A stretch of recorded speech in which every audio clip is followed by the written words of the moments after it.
Hey there, welcome back to the gun bench here at 2A Acres. It is a great life. On the bench today we have my old Ruger 1022. If you look carefully right there on the bolt, I'll have to pick cameras. It's the Collector's Series. This is the second edition. I think it's circa 2016. And they made these in somewhat limited numbers. The serial number RCS2, that's Ruger Collector's Series 2, the second edition, 07935. So we know they've made 7,935 of them at least. When they came out, Ruger's trying to make something special out of their base model 1022, and a lot of people bought them, and I don't think they ever really became collectible. They're still cool. They had this modular stock, which isn't quite so modular. They said it was adjustable. Realistically, you have to take this sling stud out, and then this piece pops out, and I guess they had sold some with higher risers or longer or shorter length of poles. This is exactly the way it came. Now this rifle 1022 is obviously, as anybody knows, it's the gold standard for rimfire autoloaders. It's the most popular rimfire rifle in the world. Everybody's got to have a 1022. It's almost a requirement. There's a lot of different models. I got the takedown with the removable barrel now. That's pretty neat. This just happens to be the one I own. Now I've already done some upgrades to this. It's got the BX trigger, which brings the trigger pull from that horrible 7 or 8 pounds to somewhere around 3.5 pounds, and we'll test it. Nice crisp clean trigger though. I did put the plate in there for the bolt release, automatic bolt release, so it catches and releases by just pulling back the charging handle, and also this extended mag release, which was a big deal because it was always difficult getting your thumb in there and trying to finagle that. Now done shooting, I just go, drops right out. So we're gonna do a little bit to this today. For starters, I bought the Magpul MOE X-22 stock. It was very affordable. It should change the look of the rifle quite a bit, and I'm hoping to get a little bit higher of a riser out of it. I don't know. We're going to try it out. I also bought I believe this is a kid charging handle with the spring and everything. Also, we're going to replace the buffer. Typically it's like I don't know if it's aluminum or steel, but a pin in the back, so the bolt, when it comes all the way to the back, that's what it strikes. We're going to replace it with this little rubber one. Should cushion the blow a little bit. Stick with me. We're gonna start with removing the stock with that screw there. All right, start with your cross bolt safety. You want it kind of in a neutral position, halfway between, that way there it can pass through the stock. Then we're going to remove your stock bolt, and it's not captured, I don't believe, so it should pull all the way out.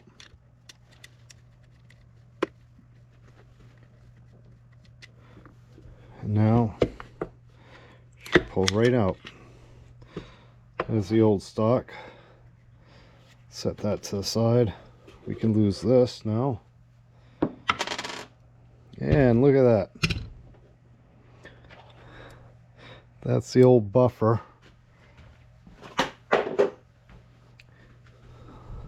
That's what we're going to replace this with. It looks a little bigger, but I think it has to press in a bit. Alright, this is the stock. This here, goodbye box.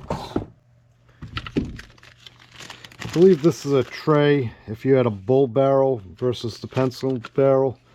So I'm going to hold on to that because I know I kind of have an itch to... Such a nice firing rifle with that BX trigger. I kind of have an itch to change some stuff up, and if I can find a affordable, maybe a kid barrel, a bull barrel that's ported, I may just do that. So we're going to hold on to that. Use the AR-15 block.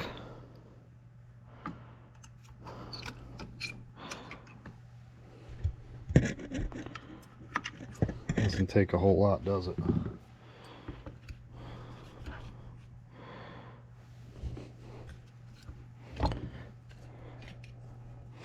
That's that BX trigger. We'll set that to the side.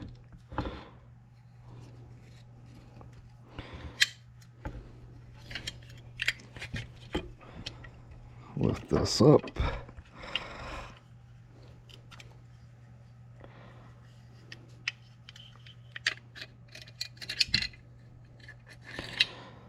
That's the old charging handle.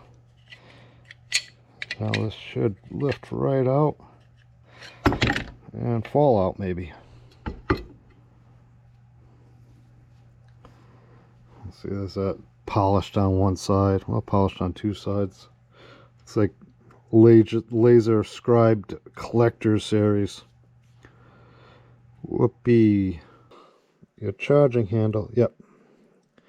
The end piece here is threaded. Put that down. I'll run our spring up through.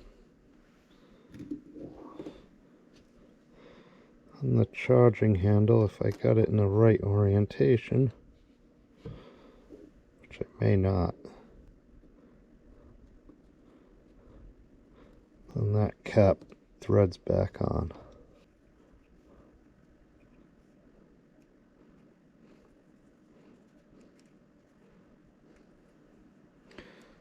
Guess I don't. It only goes one way.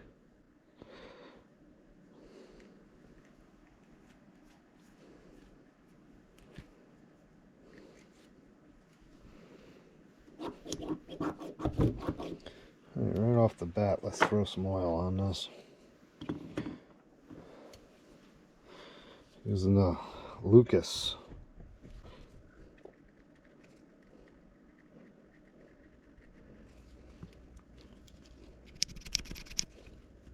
Some on the back side.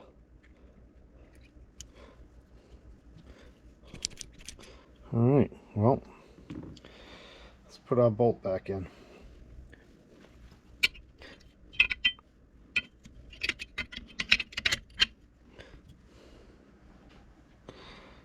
And the charging handle.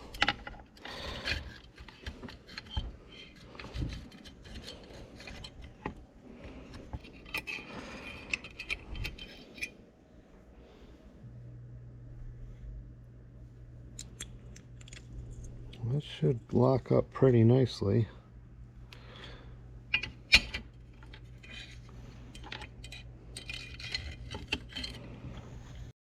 Alright, took some finagling, but got it in there, but here we go. Let's put our trigger assembly back up in here. Trigger pins. Those of them. Don't want to force it. Oops.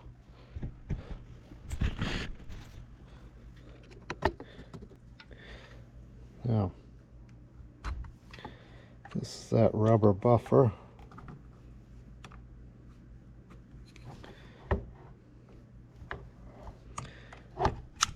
What that does is soften the blow. So instead of having the back of that bolt strike this metal pin, it's going to strike that. Let's put this in the stock. Of course, we're going to check our cross bolt safety. Find a happy middle ground.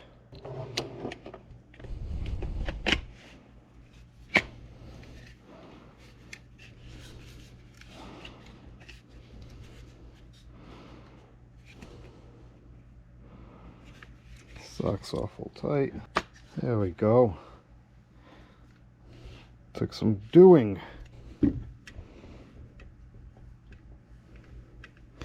So this is a Magpul stock. Everybody knows Magpul. They make AR-15 magazines, furniture. It's a great company, mostly in the AR-15 segment. M-Lock, everybody knows M-Lock attachment.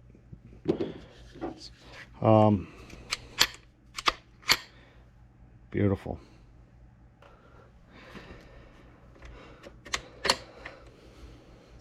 Changed the look dramatically. Get this little ghost ring sight here, which I'm not really a big fan of. It moves around a bit. I might throw an optic on here. Alright, I fixed that. That ghost ring sight's not moving. Find out this little set screw here, puts pressure on it, keeps it tight. That was a little bit loose. Let's explore optics. It's my little locker of random excessive parts. So that's the original trigger for that particular rifle. Let's see. I'm not gonna do that one. Junk. Pitney. I'm just gonna go out on a limb and say that's junk.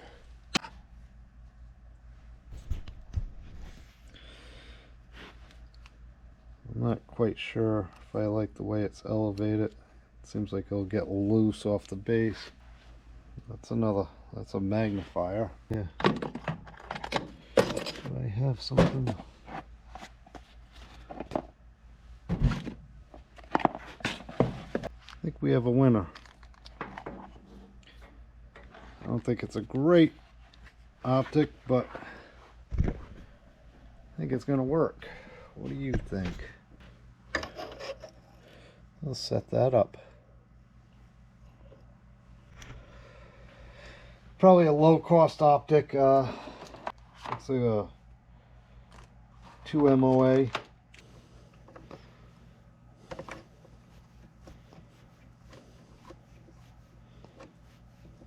All the way forward on that. Okay. Here we go. Here's our end result.